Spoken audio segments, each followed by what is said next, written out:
Welcome to all inspiring chefs, cooks, and everything between alike. This is Griever, your guys' host as always. This is not my bar, but it is now the place I'm always at. This is my computer desk. Guys, ladies and gentlemen, Shokugeki no Souma. Season 4 is out. Now, I am a little late to the party, but we're going to play a bit of a catch-up game. I'm going to try to get all the reviews out in the next 2 weeks, and then I'll be up to date with all the other episode reviews, because Shokugeki no Souma, as you ladies and gentlemen most likely know if you click this video, was a big staple alongside the 7 Deadly Sins of Griever, that's me, YouTube channel. It was a big thing, it was a big draw, and I had a lot of fun doing it. Unfortunately, the manga ended. It ended on a bad note a few months ago, and then we had the monthly releases in Giga, and they kind of made things a little worse for the most part. But it slipped my mind. It completely went into La La Land that Season 4, the 4th plate, was going to come out. So I have to give a big thanks to a YouTuber and Discord friend, Satsuki the Savage, and he is a savage. He made a video about the first impressions, so go check that out. He made a first impressions video of the first couple of episodes of the direction he thinks the anime is going to go and the story and all this stuff, right? So after seeing that, I went, well, I've been looking for more Shokugeki content to give you guys. It was a huge draw on my channel. And now we have Season 4. I just watched Episode 1. And that's what you guys are going to get. I have also heard about the Shinomiya from another subscriber of mine. Thank you very much. I have heard about the Shinomiya spin-off manga. And once I find a good source for that and such, I'll be looking into that and I might start reviewing that. Probably not as a chapter-to-chapter thing, but because right now I'd be playing a lot of catch-up with that. But I will try to make some videos regarding that because I did like Shinomiya, the character. So that being said, though, we are into Season 4, the 4th plate of Shokugeki no Souma, also known as Food Wars. Guys, let's get cooking, because this is a pretty good episode. I do like the fact that they add a little bit of filler into it. I haven't even reread the manga, and I know that pretty much the beginning of the episode is not in the manga, because that did not happen. But could it have happened that way? Absolutely. I really enjoy this episode. Off the bat, I haven't been keeping up with my Shokugeki no Souma. I don't keep up much with my anime viewing. You know, I'll watch a few seasons on Netflix, but I don't keep up, generally speaking, with One Piece or Shokugeki or any of that, right?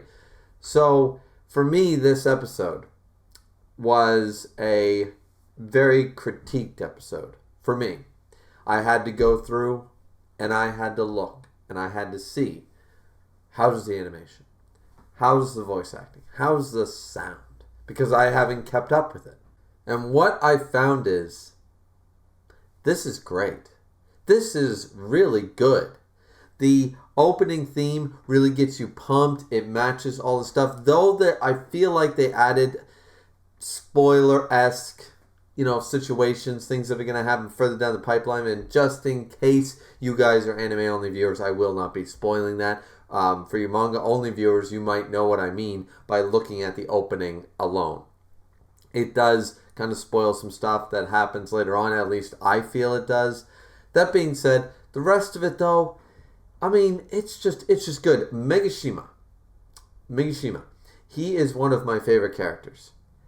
We don't get him very much, but we get him here. And so I think I came into this season at a perfect time to start reviewing it, because Megashima is the ramen master. He is the former third seat, and he is a baller. He is just as steadfast. His voice acting is just so deep and loud, and I'm going to literally crush you with ramen, and I'm just like, wow, this dude's intimidating, right? But this whole episode basically goes, we apparently jump back, because as I said, I didn't really finish Season 3. We jump back, and we see them on the train going towards Hokkaido. And they're looking in, and they're like, okay, we need Ashiki, we need Kuga, we need this, that. And someone tries to call up Megashima, and Megashima basically says, nope, can't help you. Boom. But we know from the previous season, and we know from right now that Megashima ends up being on the Team Rebel, right? They're on the Rebel team.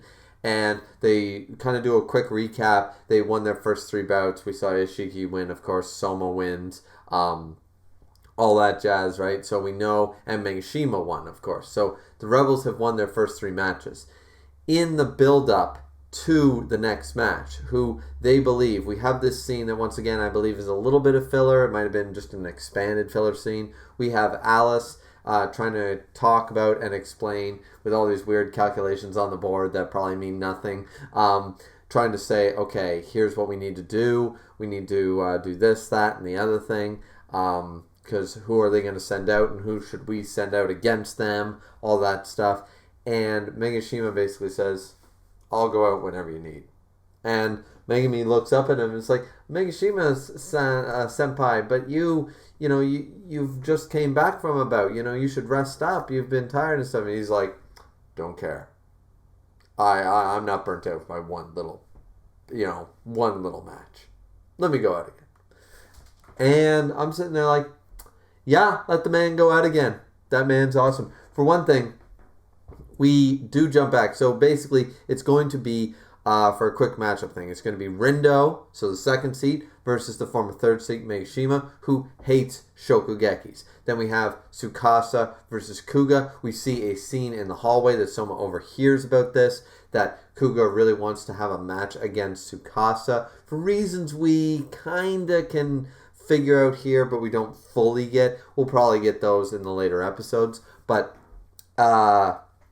that's a pretty good matchup. And then, of course, we get Mimasaka, of course, the copycat.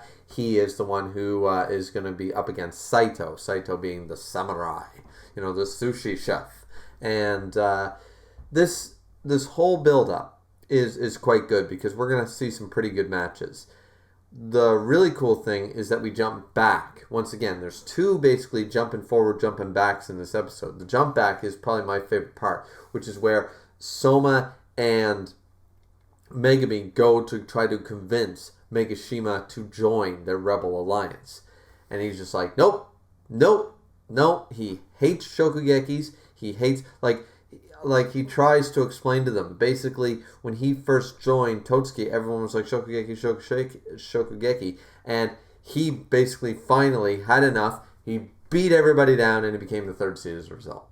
He didn't actually try to get into the Elite 10. He didn't try for the third seed. He just simply heard, as he explains, it was the best culinary school in the world and he wanted to go there. That's the only reason he was there. He had no interest in competitions. He's always hated competitions. Arena calls him the chef that hates Shokugekis. He doesn't believe food should be used that way. He's just like, how we should judge things is based on how our customers feel. If our customers are satisfied, we are doing a good job. He doesn't care about who's best and who's right and who's wrong. All he cares about is making customers happy, cooking ramen the way he knows how.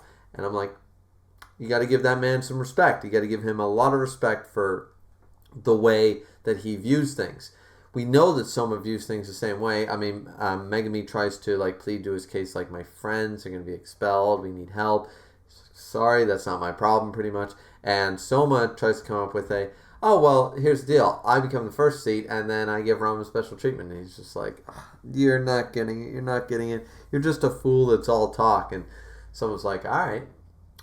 Well, what if I wasn't all talk? What if I beat you at making the ramen? I'm like, and Megashima just like, boy, are you serious right now? Boy? And it's just like, okay, all right. Megashima, he pissed. He's just like, you're going to challenge me to a ramen competition. Do you want to die early? Like, I am going to I'm going to annihilate, destroy you. Might as well be a nuclear war on you with ramen. So, he's like, all right, do it. And someone's like, my one condition is we keep going until I say I give up. And then like, all right. Now, it doesn't come across as well in the anime that they went match after match after match. Like, in the anime here, in the manga, that's what it's portrayed as. Like, they went a lot of matches. In the anime here, they make it seem like it was only 1 or 2 matches, maybe 3, but it was countless matches. I'm talking like one after the other, after the other, after the other. That's not portrayed well here in the anime, but the moment is still epic because they go above and beyond. They try to incorporate all the craziness of the manga, saying she's like a viper, and then them all dressed up in cosplay and stuff all the time, and all the epicness. They try to bring that up in a very epic clash here, and it's done much differently than the manga portrayed it, but it's not a bad rendition. Once again, poetic license, ladies and gentlemen, is not bad. It's one of the problems I think that's currently happening in Seven Deadly Sins anime. Poetic license can improve things, because remember, the format is different. The format for anime versus manga it's a different media. Hence, you have to make things different. You could not make a manga or comic book or still image of those very silent, slow-moving scenes in a movie. You couldn't do it panel for panel, because it would be 3 pages of a guy staring while smoke billows out of a cigarette and then looking down very slowly. Like, the feeling, there's no sound, so you don't have a soundtrack to go on, you don't hear the noise of the burning of the cigarette or the smoke, and you don't see, do you see what I say? That one simple scene has to be changed. It can still be potent, it can still work, but it needs to be reorganized and restructured to suit a manga to make it just as much as of an epic moment or epic scene. Certain movie scenes will not translate properly, in the same way that certain book plots and formats and storylines, the way things are written, will just not translate to screen well. It's a different media format. So I say all this to say that even though I do miss the fact that they didn't show how many matches they had, this was done very well. The clash with the dishes, him beating out and being beaten back by the ramen of greatness, and then, I'm not done yet, and Megashima being like, oh wow, this is impressive, and then clashing dishes of ramen, and then Souma's breaking, him losing, he goes to the floor, then he gets back up, and he's just like, no, I'm not done yet. This is all done very well, and I really enjoy it. I love the fact that throughout so far this episode, they have used the most epic panels and have done them quite justice. They used the still image, but they colored it, shaded it well, and they make sure they have some movement there, and they just used the really epic shots of Megashima and Souma throughout this fight scene that were in the manga. They throw it here in the anime episode, and they make sure not to lose a beat. So I really, really enjoyed that. I thought that the clash was really good, and then Megashima basically says, all right, well, because Souma passes out.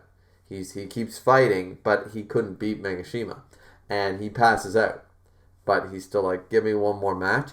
And Megashima basically looks down at him after his little speech to him, saying like, I want to protect all foods. I want to go up against all foods. I want food dishes to be free. He wants the same thing as Megashima. And Megashima recognizes that Souma wants the same thing he does. So when Rindo questions him during the competition, when they start to go head to head, is that like, why did you join this team of Yukihira Souma? It was his passion was his answer. Like the passion that kid had, that made me want to help, sort of idea. Because he forfeits the match. He said, well, it's an absolute victory. He did not say he gave up, but I'm going to forfeit. So it's his win by default. Now this just proves that Megashima is a better chef at this level than Souma is. And I like that. I like that the main character isn't showcased to be the strongest. He didn't win Megashima's cooperation by winning. Like most main characters in shonen normally do. I'll beat you at your own game, and then you'll join my side. And it's late in the series, so at this point, he's leveled up. He has the skills. It would be okay. Nobody would complain about it. But the fact of the matter is that Megashima is a better chef than Souma currently. His skill, especially at ramen, there's no way Souma's going to make a ramen dish that can beat Megashima's. It's just not going to happen. And I love that they portray that Souma still has growing to do. The main character doesn't win just by browbeating everybody into helping him.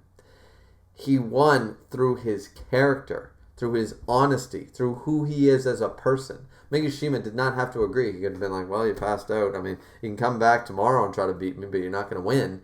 He could have done that, but instead he recognizes Souma's passion and says, you know what? Maybe this is a fight worth fighting for. I'll join you. That shows much better character writing.